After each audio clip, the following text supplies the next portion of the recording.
Ne me regardez pas. Pas moi. Contemplez-la. Elle a 18 ans. Et à force de combattre, son corps est devenu dur comme l'acier. Et à force de lire, son esprit est devenu tranchant comme les lames. Et le soir, elle saute par la fenêtre, elle court dans la forêt, elle court jusqu'au village le plus proche et là, elle se rapproche du feu. Elle entend le chant des chamans et les histoires d'avant. Alors son esprit s'élève et elle s'imagine sur le champ de bataille, accompagnée du roi des dieux, une hache à la main. Elle combat l'armée des morts de Hel. Elle crève les yeux du roi Fenrir. Elle se jette dans la queue du serpent monde et lui déchire les entrailles. Et elle ressort, couverte de sang. Ici, où les flammes s'élèvent, où les corps tombent, ici, elle se sent chez elle. Et puis elle rentre chez elle. Elle toque à la porte.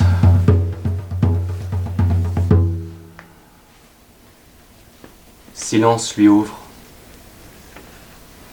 Comme tous les soirs, elle brosse les cheveux de sa maîtresse. Hé, Silence! Tu connais les Valkyries? C'est des femmes oiseaux. Elles obéissent au roi des dieux. Elles planent sur le champ de bataille.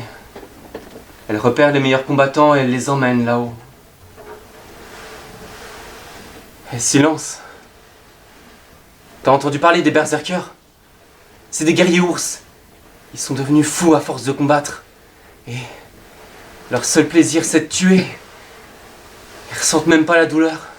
Et Silence, tu connais Maria des Mers? Il y a très longtemps, un roi du Sud a voulu envahir un roi du Nord.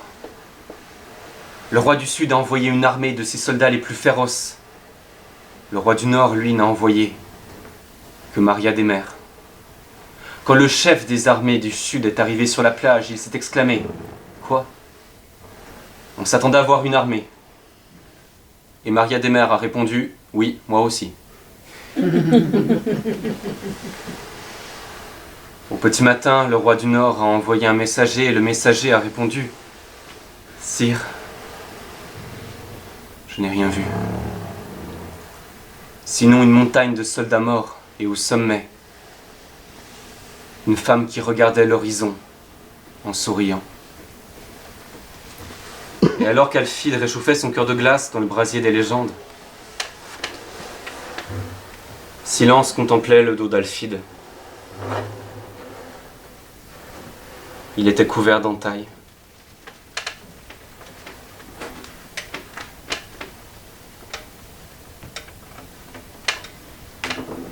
Mais elle l'admirait.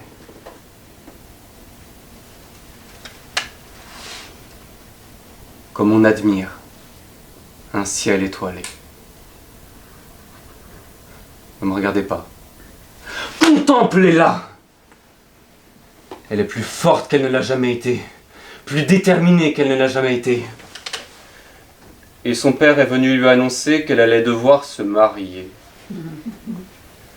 Elle allait épouser un prince, il allait lui faire un enfant. Elle serait mère, puis elle serait reine. Et si elle veut pas,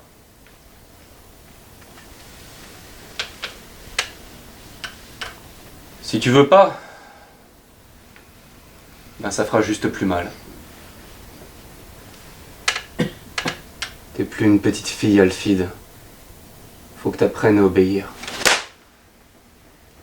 T'es plus une petite fille, Alfide, tu vas devenir une mère. T'es plus une petite fille, Alfide, faut que t'apprennes à obéir. T'es plus une petite fille, Alfide, faut que tu grandisses. T'es plus une petite fille, Alfide, faut que t'arrêtes de rêver. T'es plus une petite fille, Alfide, faut que tu grandisses. T'es plus une petite fille, Alfide, faut que t'apprennes à obéir. T'es plus une petite fille, Alfide, faut savoir faire des concessions. T'es plus une petite fille, Alfide, t'es plus une petite fille, Alfide, t'es plus une petite fille.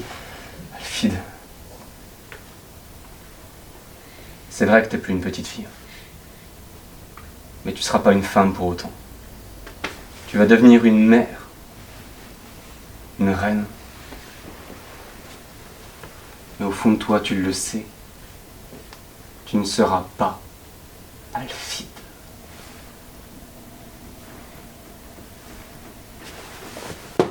Alors Alfide s'est enfermée dans sa chambre.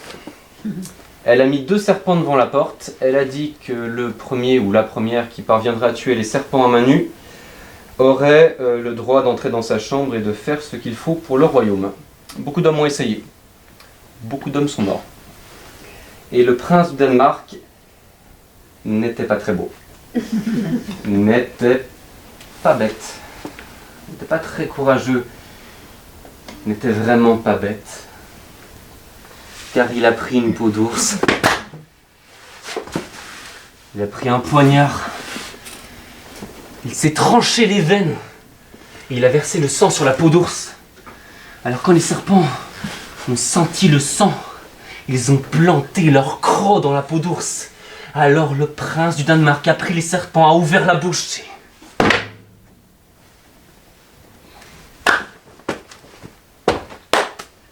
Puis il a toqué à la porte d'Alfide et lui a dit qu'il était tout à fait prêt à faire ce qu'il fallait pour le royaume. Alfide lui promit une longue étreinte. Mais pas ce soir. Pas maintenant. La reine était en train de mourir. C'est ce que font les reines. Laisser la place aux suivantes. Elle avait les yeux fermés. Alfide a pleuré, 3 larmes sont tombées sur les draps blancs. Elle a supplié qu'est-ce qu'elle devait faire.